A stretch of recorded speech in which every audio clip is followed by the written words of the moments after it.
se sont rendus à Fès pour promouvoir le tourisme interne, une visite organisée par une association avec comme objectif de redécouvrir les potentialités de la ville de Fès. Reportage d'Rissel Cohen, le récit est de Rita Saha. Sur la place des Alaouites, ces artistes et autres touristes nationaux admirent la magnifique entrée de Dar el-Makhzen. Sculptée dans le cuivre par un artisan fessi dans les années 60, ces portes couleur or sont l'un des joyaux de la capitale spirituelle. Derrière ce portail emblématique, entouré de remparts de céramique et tuiles, se trouve un palais royal majestueux fondé en 1320 par les Mérinides. L'édifice situé dans le quartier de Fès El Jadid, près du Mellah, est la première étape de cette visite. Fès est célèbre pour sa culture, son histoire, son patrimoine, et c'est un devoir pour nous d'être présents et de soutenir le tourisme pour aider et donner un nouveau souffle à l'économie nationale.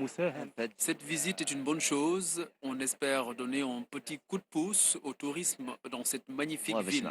Direction pour ces amoureux d'histoire et d'architecture, la Médina de Fès. C'est devant l'incontournable Beb Oujloud qu'ils se sont donné rendez-vous. Le monument, également surnommé Porte Bleue, construit au XIIe siècle, est l'une des entrées principales de l'ancienne ville. Dans ces ruelles, remplies de saveurs et de couleurs, le temps s'arrête et promet aux visiteurs un bond dans le passé, grâce notamment aux artisans qui redonnent vie aux traditions ancestrales à travers leur travail, un art et un savoir-faire intemporel 100% marocain. Cet artisanat est primordial pour faire tourner l'économie nationale et l'artisan a besoin du touriste pour gagner sa vie. Nous encourageons tous les Marocains à privilégier le tourisme intérieur.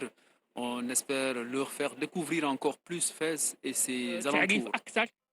Dépourvus de leurs touristes pour cause de pandémie, Fès et ses alentours ont pourtant tant à offrir, entre autres les pistes de ski d'Ifrène, ses lacs merveilleux, les ruines de la belle Volubilis, les thermes de Moulay Yacoub, sans oublier les prestigieuses mosquées et universités d'Al-Qarawin, les tanneries, les centaines de portes et autres endroits magiques de la capitale spirituelle, autant de monuments et de lieux chargés d'histoire qui méritent d'être vus et ne demandent qu'à raconter le passé à des visiteurs qui profiteront sans aucun doute de l'instant